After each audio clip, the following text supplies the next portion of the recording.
ensonga za Uganda ne South Sudan zirabika munnange tezibeere nnyangu yadde n'akamu. White Army erabika efunze ekyonga era Muhoozi bw'atyo n'ayimirizaamuuko nti bannange musooke muyimirizeemuuko ceasefire olw'ensonga nti muganda wange abasajja bali abanwel si bangu yadde n'akamu si bangu. Era n'ayimirizaamuuko ng'alaba anti bagamba bw'ogoba musajja munno olekamu ezinaakola ki ezinaakozza. Kakati ate era munnange munnansi wa South Sudan omukyala avuddeyo n'ategeeza n'agamba nti Museveni gwe mulaba oyo ye Yuda wa Africa yali mu bakulembeze abalungi bonna bwe tubaddenga nabo enkwe. Bino byayogerwako omusajja omu Mamadi Doumbouya owa Guinea, era byonna munnange tugenda kubanga tubiraba.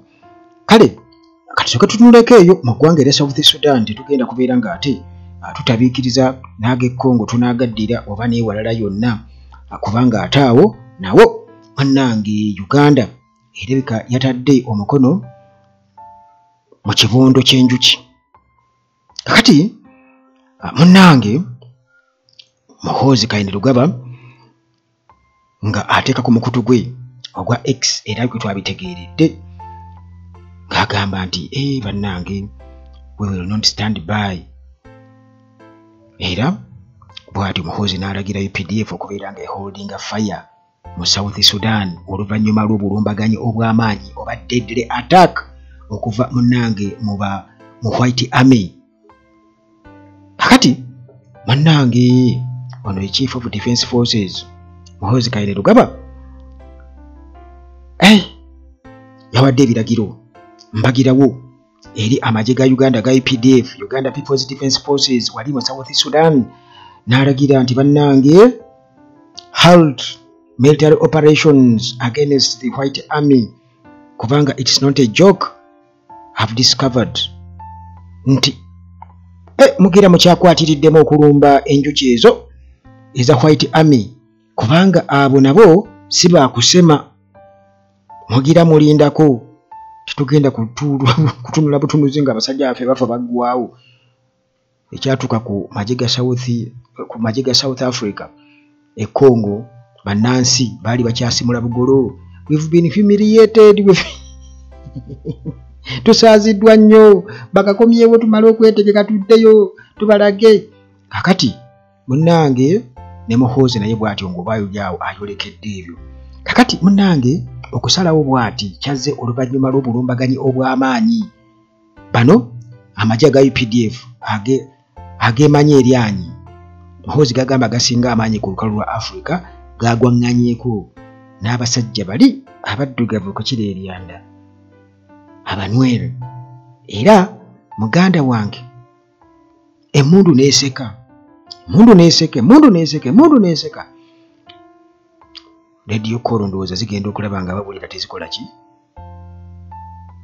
nti abasajja babano bantwala over, baba naatera okuntuukako over, bankubye over, nfudde over. Radio Call neezikira n'endala gokanga Radio Call zisaala busaazi tekuli baddamu respondinga ko. Muhoozi muyimirize. Kakati munnange bw'atyo Muhoozi bwe yasinzidde ku media platform ye n'ategeeza era n'agamba nti I will not stand by and watch more bloodshed. Tagenda kutunula butukuyeeraawo nga atunula butunuzi ng'alaba abasajja be babanoga abasajja bakuba target. Omanyi kati komando omutuufu buli ssasi lyakuba ku nnyama tawestinga masasi. Kaakati munnange abasajja bakuba matono batta bangi. Era n'agamba nti bwe banaagezako tusosonkereza, if provoked we will respond decisively. Nti singa banaagezako kuba nti ate batusoomooza naffe tujja kukola ki. Ndowooza yabagambye mugira mulindako tubongere emmundu ezisinga ku zaabwe. Naye muganda wange AK-47 ekimala okusinziira ku history w'entalo ati bali bamanyi ozikozesa. Kakati era bw'atyo n'akiteekako essira eky'okuyimirizaamu mu mmundu ceasefire. Era ng'agamba nti kino munnange kyavudde oba biragiro byavudde eri General Museveni kennyini era nga bano kaweefube gwe baliko wakubeera nti nno bakkakkanya obunkenke obuliwo amagye gano ag'Abanywero Muhoozi ge yagamba nti akooye okutta Abanywero akooye okubatta bamuweeyokko ku nte nga 10 n'abakyala baabo abakoleki abasonyiwe Muhoozi kakati bano nabo bwe bati ne bagamba nti okay tunakuddiza mirambo gyojja okutwala kakati White Army eno erimu okusinga abavubuka Abanywero erimu n'amawanga amalala kubanga South Sudan erimu amawanga mangi naye nga agasinga okubeera ku mbiranye be Banywero n'Abadinka kakati Abanywero abavubuka nga bafunze ekyonga muganda wange bakambwe okukira ennumba era nga eno gitwale nga significant force in South Sudanese conflicts kubanga nga bwe nkutegeeza nti be bali ku mbiranye ennyo ng'Abanywero n'Abadinka era babadde nga bajja balwanagana n'amagye ga gavumenti babadde nga bajja balwanagana nago kati Muhoozi bw'ati batwala eggye lya Uganda nti likurashinge liyinza tetumanyi kubanga waliwo kye bagamba bo bali nti bano be basinze okubeera nti nno baleetawo Abadinka okufutubbala ku mawanga amalala agali mu South Sudan kakati munnange obulumbaganyi buno obwabadde obw'omutawaana ennyo obwaleetedde Muhoozi okubeera nga agamba tajja kulaba mirambo nga giggwa bwavuddeko abantu okubeera nga munnange bakitegeera nti ddala kituufu embeera erabika ensajjuka mu kitundu kino ekitaguddwataguddwa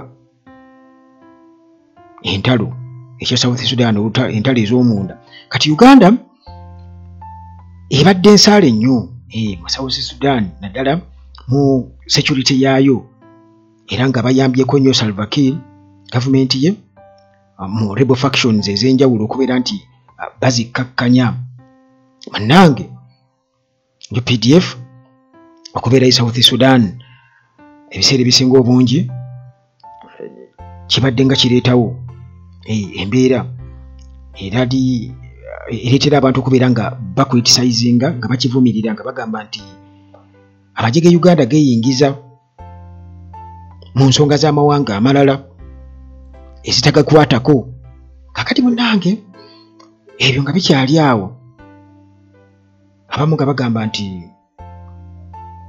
Uganda oba oli awo kyetaagisa okubeera nti nno ebeera mu South Sudan okusobola okuyambako olutalo okubeera nti lugejja talo olw'omunda nti luwanvuwa nti babaleke beekube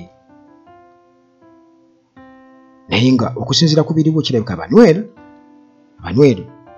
balabika kati amaanyi bakola ki essaawa eno balabika bafunyeemukko embavu ey'amaanyi kubanga balabika emmundu bazikuŋŋaanyiza ebyaddala nga bw'olaba nti aba M23 bakuŋŋaanya obubinja bwonna nga beegattira mu mukago gwabwe obubinja bwonna obulala ne bubalwanirako oba abayiikira obuli eyo kati nekireetawo okuba nti kati gye ly'amaanyi bafuna eggwanga ery'okumulirwane amawanga Uganda ne Rwanda okubawagira n'amawanga ga Bulaaya kata n'ewalala ne babateekamu kasente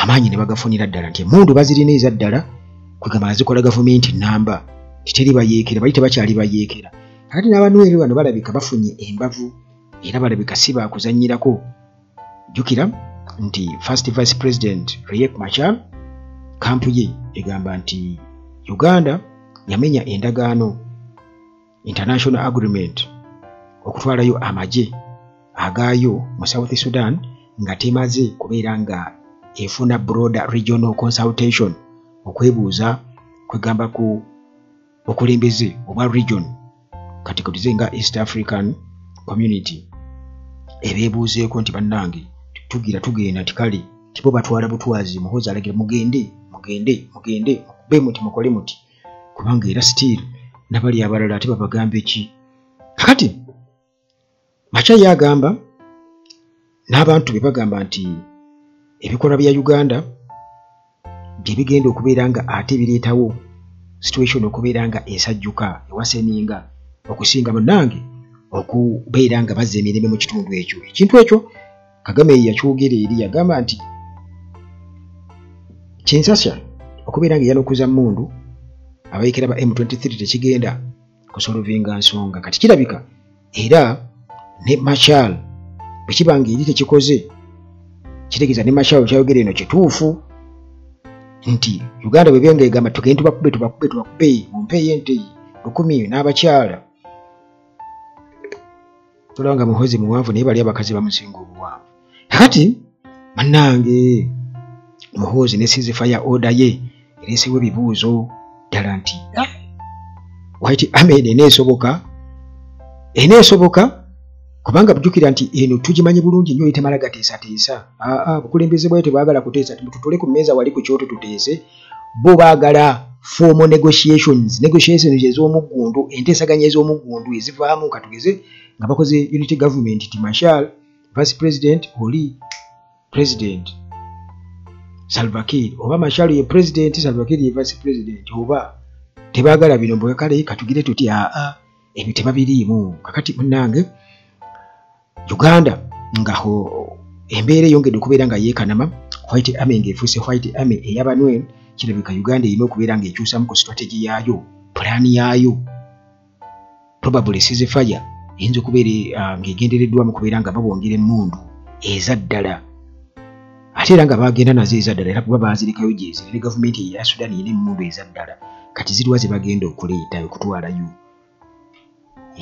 ziriwa ze bagenda okutwalayo ezisinga ze balina awo tetumanyi kakati Muhoozi yategeezezza nti Uganda ye eyagala mirembe naye UPDF tegenda kubeera nga ate naye etula butuuzi ng'erumbaganiddwa kitegeeza tegenda kubeera lutalo oluku full scale yagambye peace is our priority but we won't tolerate aggression against our forces or our allies tebagenda kubeera nga batolerate nga naye bo balowoozezza nti oba oli awo amagye gano aga White Army nti bagenda kubeera na free ride bagenda kuyisa mukka mu kisero nga bayita mu park naye kitegeeza nti ejje lino erya Uganda ery'amaanyi ennyo oba Mighty Army mu region bwe liba lisazeewo okubeera nga ligamba nti ceasefire first kitegeeza nti South Sudan bakakase nti ate yinza okutaba Congo White Army ba warriors bano balabika nabo si baakuzannya UPDF erabika si maachi yaabwe omanyi tulina okusooka ne tukkiriza tulina okusooka ne tukkiriza kubanga kakati tuyinza ga nti mwagezi mutwala nga temwetegese babeera nga babakubye ngamba ceasefire ekyo nakyo kirala kuba Uganda si wala ne Sudan kitegeeza emmundu esobola obbasangayo ku battlefield kubanga kati Uganda ne Sudan esobola okubeera ensi emu ne South Sudan esobola okubeera ensi emu kitegeeza si wala manyi kati amagye gasooka ne gagendayo Parliament tegakkiriza kati buli abitufunira jjukira nti abafiirayo baana baffe baawano oba oli obanyala okuba nga si baffe baawano nga tubeesibirako bwerere nga bava eri ne bakuroosi nga bukuroosinzi ne bambuka kakati kiraga nti kyabadde kiwola kya butiitiizi era nga bano boonoona resources zaffe kubanga jjukira nti zibbomu gwe zoowulira ennyonyi zimizayiro byonna biri ku ssente zaffe ez'awana e Uganda tetumanyi oba South Sudan bw'eba esasula Uganda walina okubaawo compensation yawo mutuyambako naffe tujja bbawa kino bigenda mu nsawo yaani ebyo bigenda mu nsawo yaani munnange era twabadde tuli awo wabawo omukyala eyazze omukyala Omusudaani n'ayogera bye yayogedde era nga omukyala ono yakakasizza n'agamba nti Museveni ye Judas owa Africa ye Yuda owa Africa era munnange yalya mu Gaddafi olukwe ne Garanga yabalyamu olukwe banne yabalyamu olukwe omukyala ono munnansi wa South Sudan era yabadde alaga obutali bumativu eri General Museveni mu kavidiyo ke yarekodinze obulungi era ndowooza kansooke nkakuwe ate tweyongereyo nkunnyonnyole biki omukyalo ono ddala byayogerako ategeeza ki. I don't care what anybody says or tells me. This guy here is the Judas of Africa.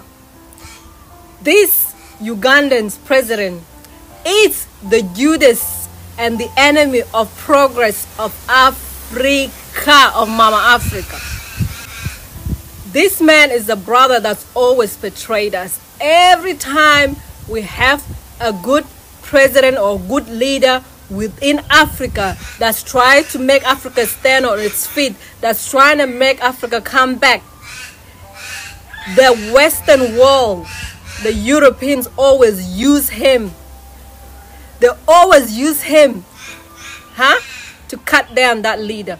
The guy betrayed his best friend, Gaddafi. Gaddafi was his best friend. Gaddafi built so many things for him in Uganda. In fact, Gaddafi was the one who helped him to come into power. What did he do? He betrayed his own best friend. Who killed our president, John Garang? Dr. late John Garang. Yes, it's a higher power, but they had help from African brother. And not only him, there's others. I'm going to do a full video on that. There's others. But this guy here, I want to warn President Captain Abraham of Burkina Faso to be careful from this guy. He keep on inviting him to come to Uganda. I warn you from this guy. He is the Judas of Africa. Bwotyo munnange nga bw'owulidde awo mukyalo ono agamba nti Museveni yasinze okulya mu Africa olukwe naddala mu nkulaakulana. Era ng'agamba ono munnange kontinent semazinga wa Africa amukoze bubi nnyo kubanga alidde enkwe mu bakulembeze abalungi bitubadde nabo bagezezzangako okubeera nga bakulaakulanya Africa. Mukyalo ono bw'atyo ng'ayogera ku General Museveni gw'ayita Judas of Africa.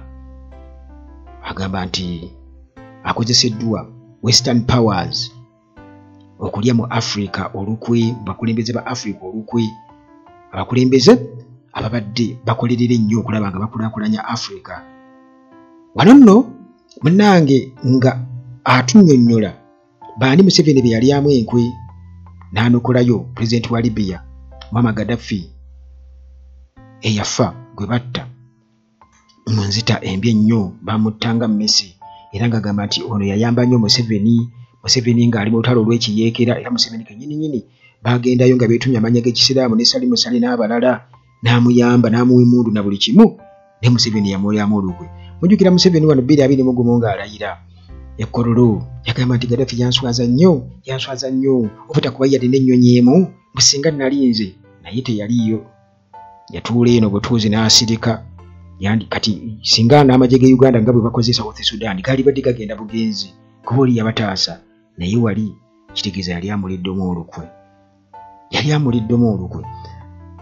General Museveni era ku nsonga z'e Sudan yagamba nti yazimanya ennyo, era bali bateeka envumbo ku South Sudan n'agamba nti mubateekako mubuti envumbo wano Uganda waliwo bannansi ba South Sudan miliyoni namba n'omusobyo. Nze ammanyi ensonga z'e Sudan nze azeetisse ku mutwe mubuuze nze musobola okubuuza nze nga temunakola kintu kyonna.